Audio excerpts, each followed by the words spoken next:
Hello po mga kaibigan, mga kababayan. Welcome po muli sa aking vlog, ang Renante Vlog 2.0.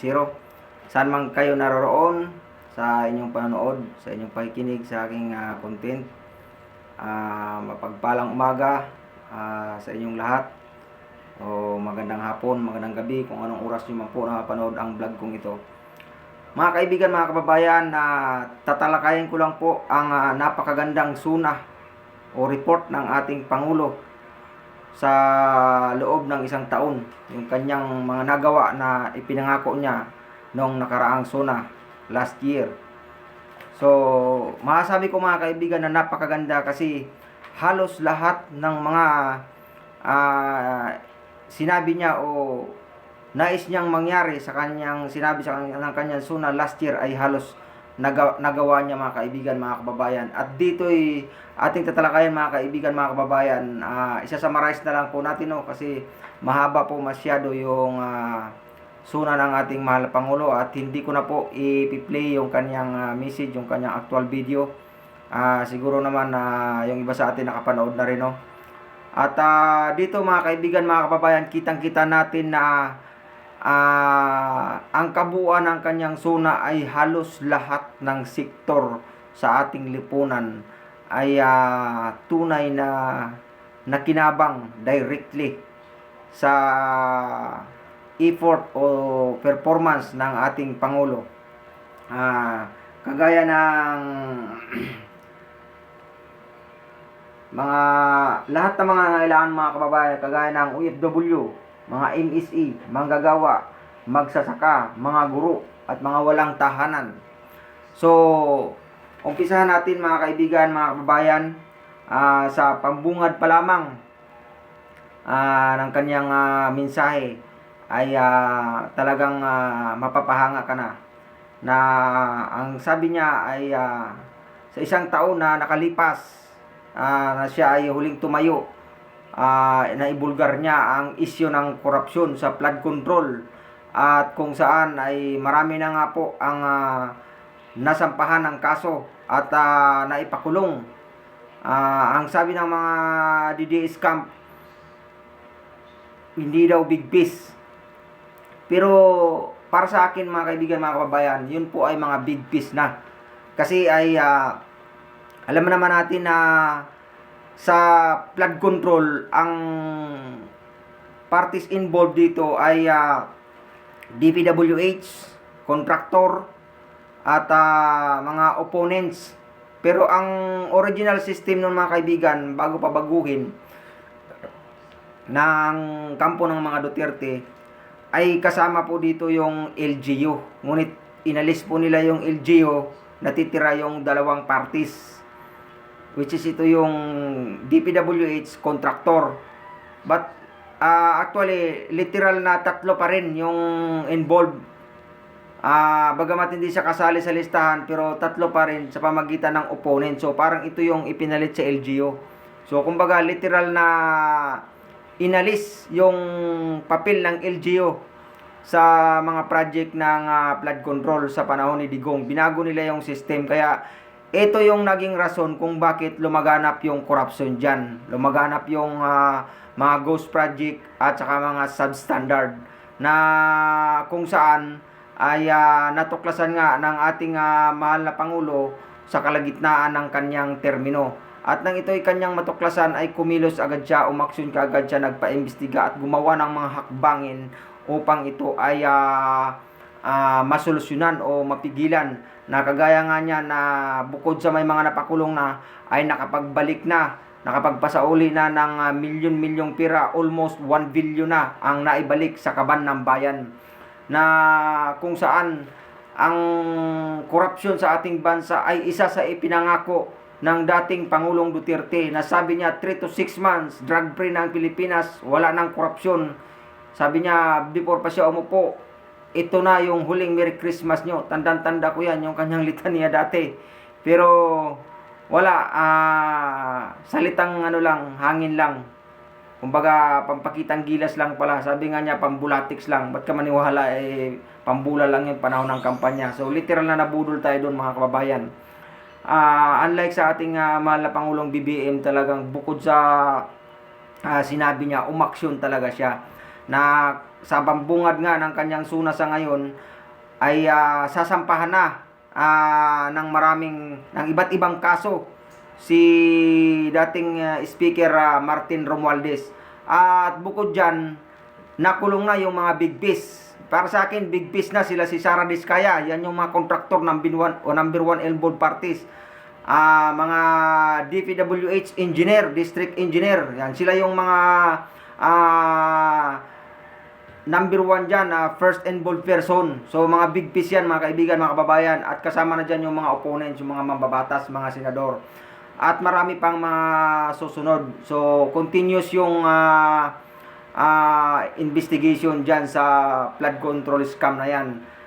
Hindi kagaya ng mga sinasabi ng mga Duterte na kinakalimutan na. Mga ano lang nila yon, panligaw na mga istorya para patuloy kumbinsihin yung mga tao na paniwalain ang mga tao sa kanilang maling naratibo. Pero ang mga taong matatalino at nagsasaliksik sa katotohanan ay hindi nila maluloko. Kaya mga kababayan, mga kaibigan, so yung puno, yung isa sa nilalaman ng suna ng ating mahal na Pangulo na si Martin Romualdez ay sasampahan na ng ombudsman ng mga iba't ibang kaso. So susunod mga kaibigan, suporta sa inflation rate dahil sa gera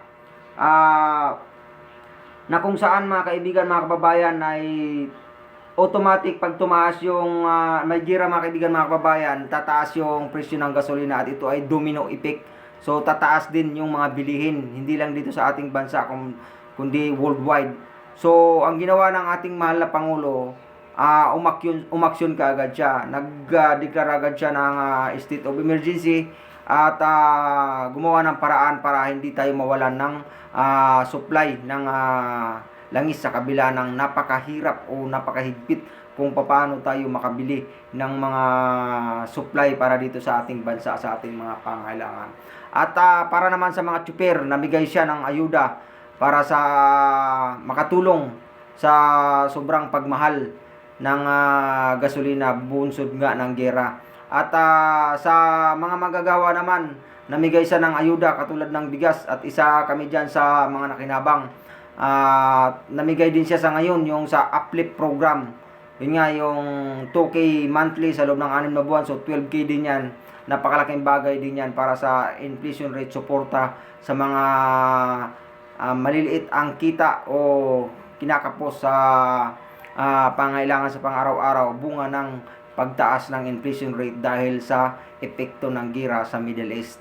So yun mga kaibigan, mga kababayan, at ang susunod ay ang ibinida ng ating mahal na Pangulo ay dumami pa ang nakinabang sa 20 kilo na bigas na kung saan ay mabibili ito sa Kadiwa store ng ating gobyerno, na kung saan ay aabot na sa 12 million na mga kababayan natin ang nakinabang dito. So ang susunod mga kaibigan, mga kababayan, ay pagdating sa transportasyon. So nariyan yung kanyang programa na 50% sa lahat ng mga estudyante at mga seniors PWD sa pagsakay sa MRT at saka sa LRT Line 1, na kung saan ay napalaking bagay nito para sa mga estudyante at mga seniors, mga PWD. At iba pang mga discounted na mga tickets pagka may mga family bonding, yung tinatawag na 1+3. Isang ticket lang ang babayaran mo, 4 na ticket na yung makukuha mo. So kasama dyan mga kaibigan, mga kababayan, yung ibinida ng ating mahal na Pangulo, yung charges sa mga terminal. So pinababa niya yung mga fees, mga charges sa mga paliparan, sa mga daungan. Ito yung tulong niya para maramdaman din ng kumbaga mga nagta-transport ang direktang tulong ng ating gobyerno. So sa transportasyon pa rin mga kababayan, mga kaibigan, nariyan yung pagbubukas ng bus rapid transit sa Cebu. At magbubukas na rin, partial operation na rin ang NSCR from Valenzuela to Calamba. Actually, mga kaibigan, mga kababayan, yung ruta niyan ay kaya tinawag na NSCR, North South Railway Commuters. So, yun po yung pangalan ng NSCR Railway, Commuter Railway pala, yon. North South Commuter Railway from Clark to Bicol. So, may stop po sa kaibigan, may dalawa, may kumbaga pagdating sa Calamba, yun po yung unang stop na terminal from Clark to Calamba and then Calamba to Bicol. So, mag-uumpisa na po yung partial operation by next year from Calamba, from Valenzuela to Calamba. So, ang isa sa pagkakaalam ko, from Calamba naman to Tutuban. So, kumbaga dugtong-dugtong na po yan, mga kaibigan, mga kababayan. At ang isa pa sa magbubukas na trend, mga kaibigan, ay yung matagal na ginagawa. Almost 3 decades na nga, kung tutuusin. Dahil sa pagkakalam ko ay sa panahon pa ito ni Ramos nagumpisa, yung MRT-7. So, ngayon lang magpa-partial operation by next year. Sa panahon ni PBBM mabubuksan itong MRT-7, mga kaibigan, mga kababayan. So, yan po no, pagdating sa transportasyon, yun po yung effort o nagawa ng ating mahal na Pangulo. At pumunta naman tayo sa agrikultura, mga kaibigan, mga kababayan.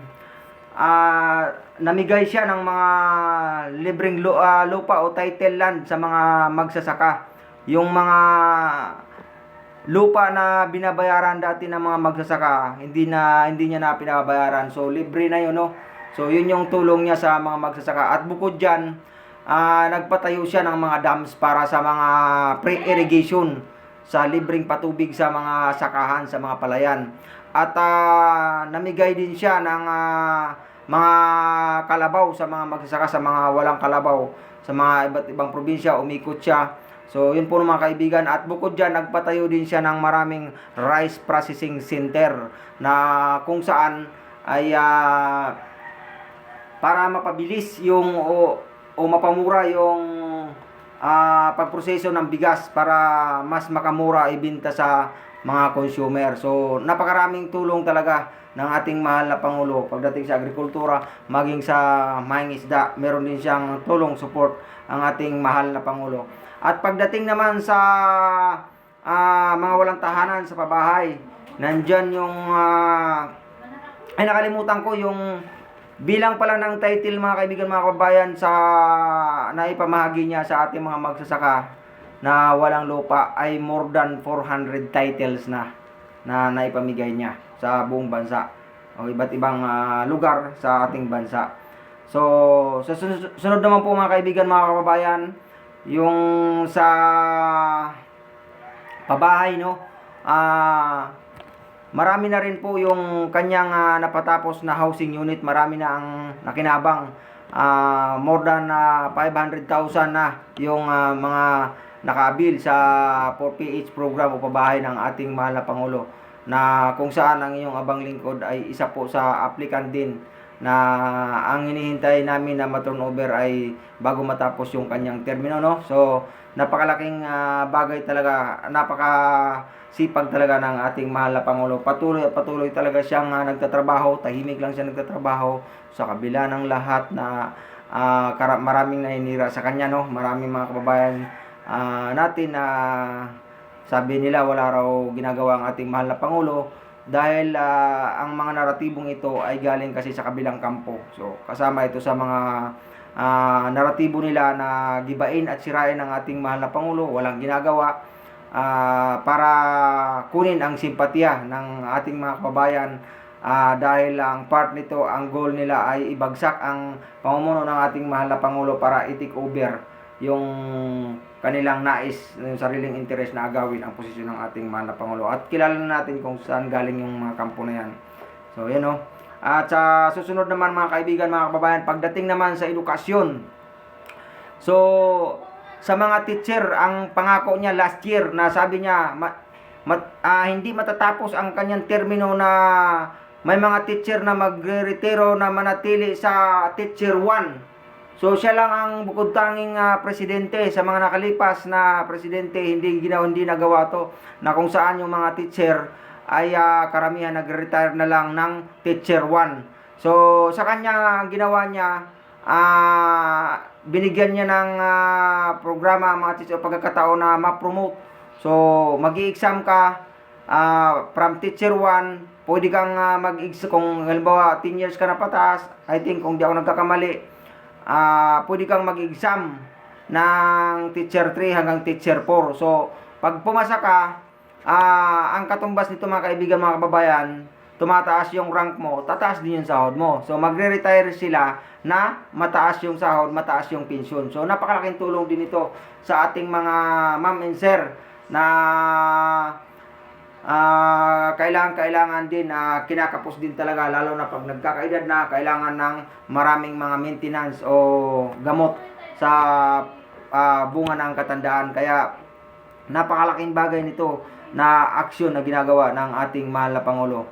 At pagdating naman mga kaibigan, mga kababayan, sa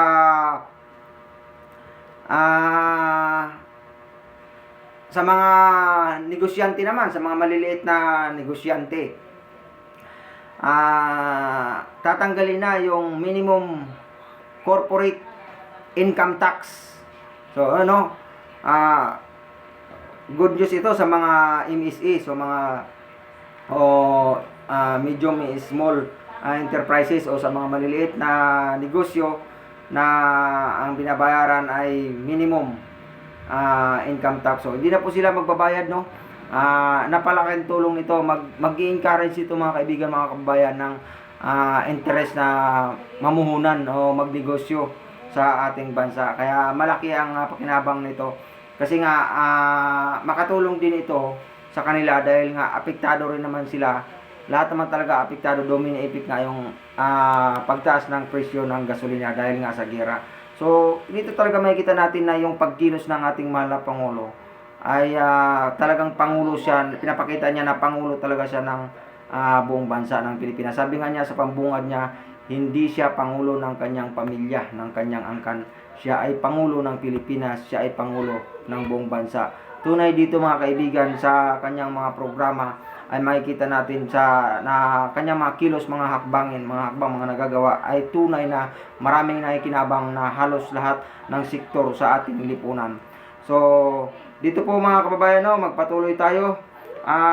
Meron akong idudugtong dito sa transportasyon na nakaligtaan ko, yung highway sa Batangas, dito sa papuntang Chaong, mga tulay na kanyang mga pinagawa, mga ni-repair na mga tulay. So kabilang na dyan yung sa Isabela, yung nasira, yung project ni Pangulong Duterte na bumagsak. At saka yung isa nito, yung sa San Juanico Bridge. At napakarami pa sa iba't ibang lugar na mga nirehab niya na mga tulay. At hindi lang yan, may mga ipinatatayo din siya mga bago. Marami ding mga nag-open na mga tulay na bago niya pinagawa, at marami pa ang mag-open.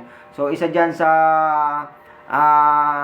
magandang legacy din niya, na yung rehabilitation ng EDSA, natapos na yung phase 1, napakaganda na, hindi na lubak-lubak. So pag nakompleto na to lahat, isang napaka mabilis na biyahe at maalwan na biyahe dyan na sa EDSA dahil hindi na lubak-lubak mga kaibigan, mga kababayan, siya lang ang tanging presidente na nakapagparehab dyan sa EDSA sa kabila ng napaka struggle o napakahirap gawin dyan dahil volume yung mga sasakyan na dumadaan dyan, na kung tutuusin dapat sa panahon pa talaga dapat ni Digong yan, kasi that time walang ganong traffic, lockdown nun, walang ganong dumadaan ng sasakyan. Dapat that time nun nila ginawa yan, pero hindi nila nagawa, si BBM pa yung nakagawa niyan. So dito natin, hindi sinisiraan natin sila mga kababayan, pinapakita lang natin dito na dinidebunk natin sila sa kanilang naratibo na walang ginagawa ang ating mahal na Pangulong PBBM. Shout out sa inyo mga ka-DDS dyan na lagi nagsasabi na walang ginagawa ang ating mahal na Pangulo. Ito lang yung isa sa reason ko kung bakit dinidiscuss ko to. Para pagpagising naman, no? Kung hindi man kayo maniniwala, ay nasa inyo na yon. Sabi nga ni Team 30, kaya pala ganyan kayo mga didi, sarado yung utak nyo kasi may rules para sa inyo. Yung 8 kautusan na kumbaga na bawal pala kayo manood sa mga mainstream media o sa mga vlogger na ang content is naninira sa mga Duterte. Ang tanging pakinggan nyo lang ay yung mga media na pabor sa inyo, like sa SMNI. At ang mga vlogger na troll farms na mga Duterte, yun lang yung utos na dapat nyong pakinggan. Kaya sarado talaga yung mga utak nyo. Ang mga dinidiscuss ng mga yan, puro pabor sa inyo, di ba? Like yung sa survey, minamindset nyo sa survey. Yung SWS, nalaman ko na isa pala sa nagmamay-ari dyan, si Bongo. So, natural yun na pagka naglabas ng resulta, puro talaga pabor sa inyo. Kaya dito, mga kaibigan, mga kababayan, kailangan talaga dito no yung utak, yung saliksik, pagsasaliksik para hindi tayo mabudol. Kasi ako minsan na rin nila akong nabudol eh. Pero sa biyaya ng Panginoon, no, hindi niya hinayaan na manatili tayo na nasasadlak sa ganong sitwasyon, no, na mabubudol tayo, na nalilinlang nila tayo. Basta't marunong lang tayo magtimbang-timbang, magmuni-muni, mag-analysis, at magsaliksik. So, malalaman at makikita natin yung katotohanan, yung kanilang mga kasinungalingan na pinagsasabi, no, na kanilang pinagkakalat.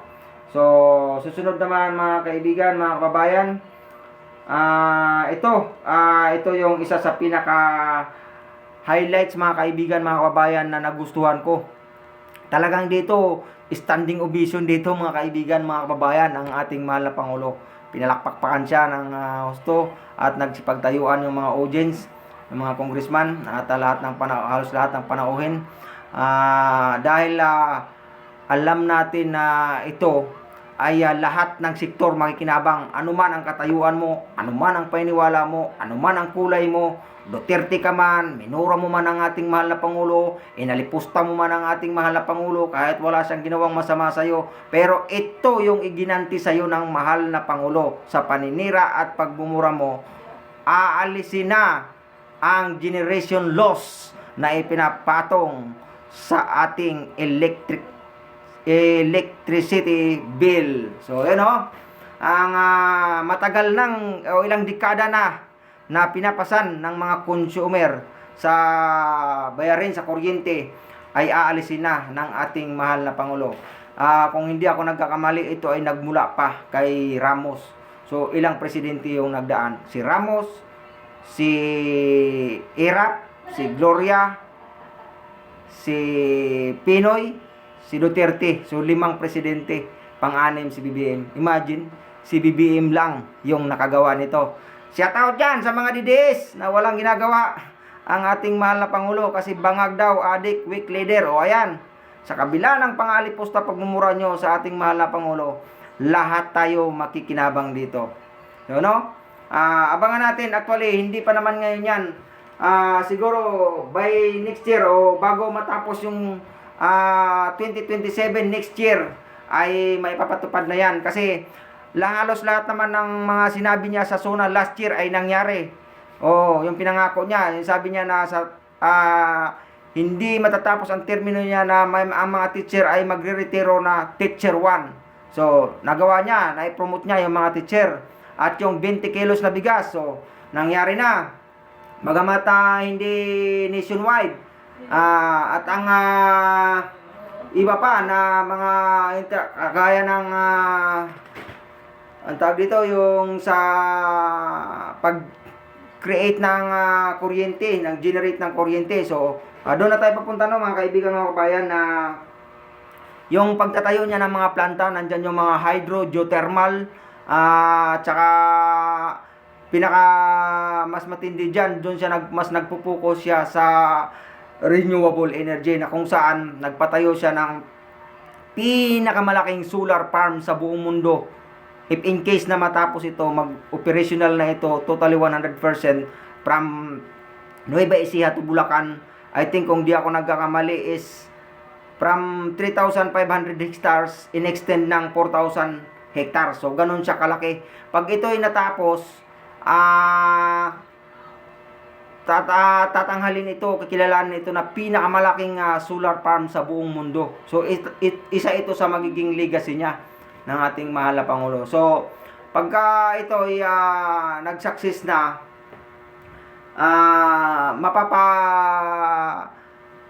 makakatulong ito ng malaki sa demand ng supply ng kuryente kasi sa paglipas ng panahon, alam naman natin na pataas ng pataas yung populasyon natin. Siyempre, mangailangan din tayo ng additional energy supply. So, kaya yung mindset ng ating Pangulo, create ng energy supply para sa ating bansa. So, talagang may kasabihan nga, no? Sabi nga nila, like father, like son. So, ganyan din kasi yung mindset ng ating dating Pangulong Marcos Sr., na kung saan siya lang yung nakapagpatayo ng iba't ibang planta ng kuryente mula sa geothermal at saka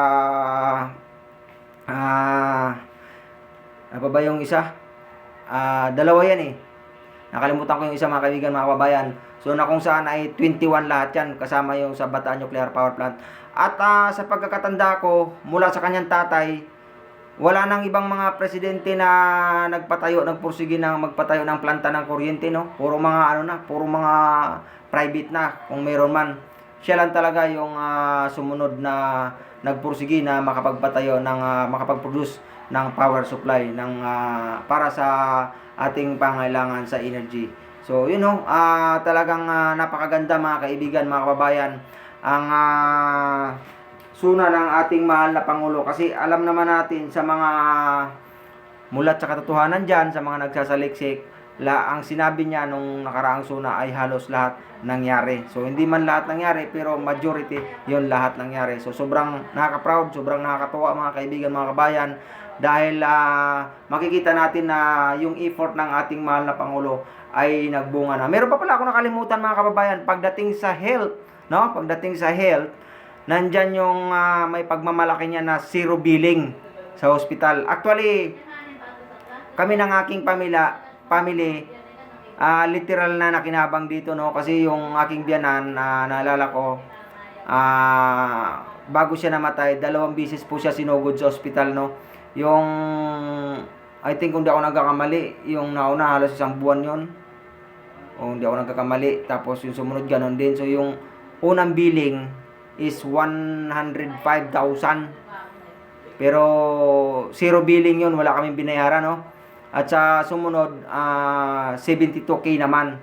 So wala din binayaran kahit piso. Ang kagandahan pa dito, mga kaibigan, mga kababayan, hindi ka na mahihirapang maglakad. Paglabas mo, yung bill out, dadalhin doon sa kwarto, sa ward ng pasyente, pipirmahan na lang, no? Pipirmahan na lang ng kamag-anak ng pasyente, kung sino man yung nakatoka doon magbantay that time. So pipirmahan niya na lalabas ka na. Unlike doon sa pinagmamalaki ng mga Duterte, na yung sinasabi nila na malasakit ni Bongo, nakaranas din po kami noon na actually lalapit ka sa SWA, may dala-dala kang indigency, tapos interviewin ka, so mapabawasan yung billing mo. So I think 50% hanggang 70%, no? So yun yung nababawas. Hindi may natitira pa talaga. At saka maglalakad ka pa. Kailangan pumasa ka rin sa interview. Yun nga, may kailangan mo ng indigency, kukuha ka sa barangay. Pero unlike sa programa na PBBM na zero billing, talagang dito nakaka-proud talaga, no? Nakaka-proud. At hindi lang yan, no? Sa pagdating sa health, nandyan din yung ipinapatayo niya na yung isang facility dyan sa yung hospital ba yung sa dialysis, yun. Sa dialysis center, mga nagda-dialysis, kung saan pag ito ay nag-ooperate na, ay ito ang pinakamalaking dialysis center, I think, sa buong Asia, kung di ako nagkakamali, no? At saka dyan sa Cavite, may ipapatayo din na bagong PGH o Philippine General Hospital dyan sa Cavite. At saka dyan sa may sa may Basico, meron din siyang napatayo na hospital dyan, maliit nga lang, pero nitong I think itong taon na yata na to, o last year pa, ako nagkakamali, binuksan yun, kasama si Mayor Isko Moreno, no? So dito, mga kaibigan, mga kababayan, makikita natin na yung suna ng ating mahal na Pangulo napakaganda kasi halos lahat ng sektor talaga nakinabang na direktang nakatanggap ng tulong sa pamagitan ng kasipagan ng ating mahal na Pangulo, no, sa effort ng ating mahal na Pangulo. Kaya dyan sa mga patuloy na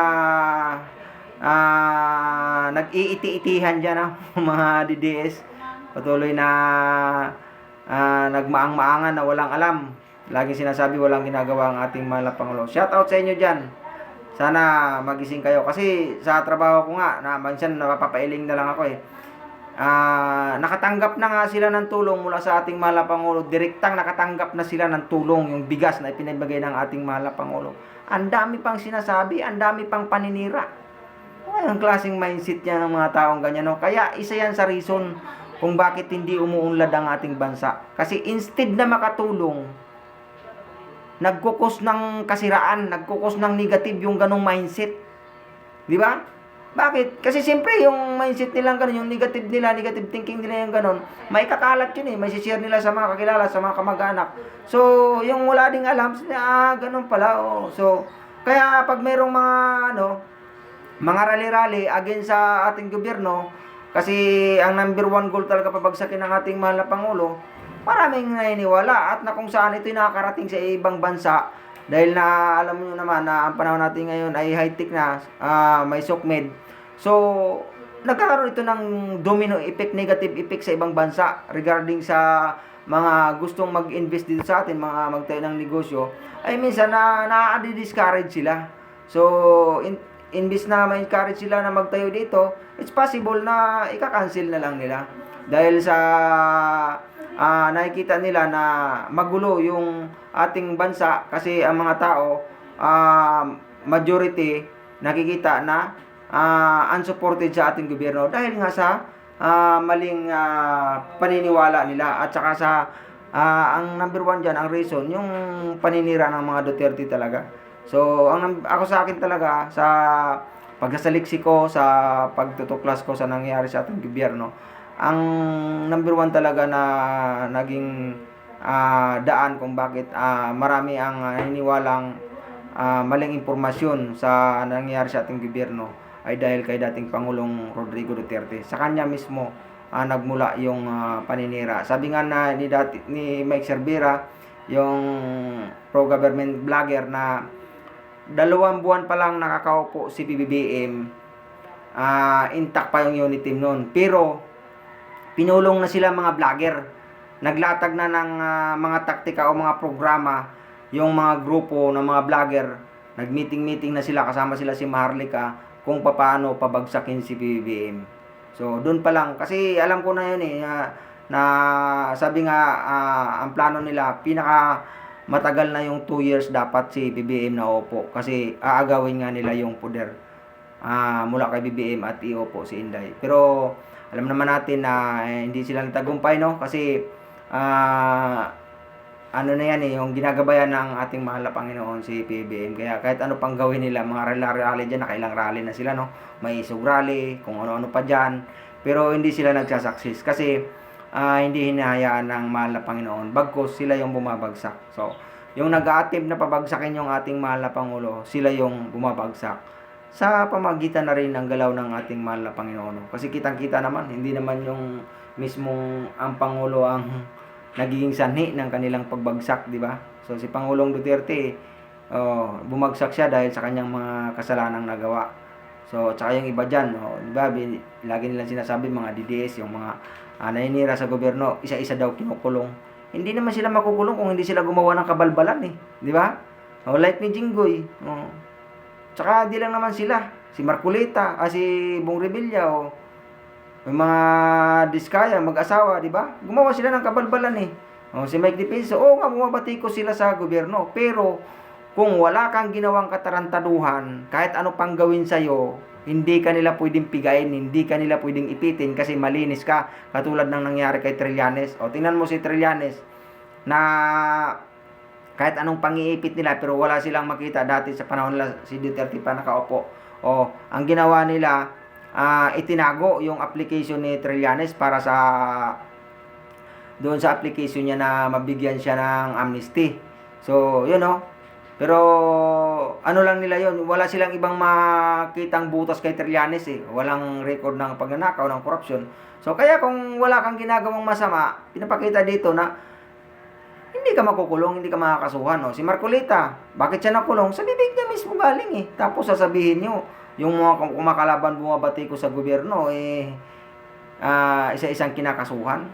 Dito, malinaw dito, pinapakita dahil kayo, wala kayong respeto sa pinuno na itinalaga ng Panginoon sa pamagitan ng majority votes ng mga Filipino people, ay tinitira nyo ng tinitira. So, di ba, ibinagsak kayo dahil sabi nga ng Panginoon, ang nagpapakumbaba ay itinataas at ang nagpapakataas ay ibinababa. Dito, literal na literal, tumama sa inyo, mga DDS kayo. Kaya gumising na kayo, magising-gising na kayo.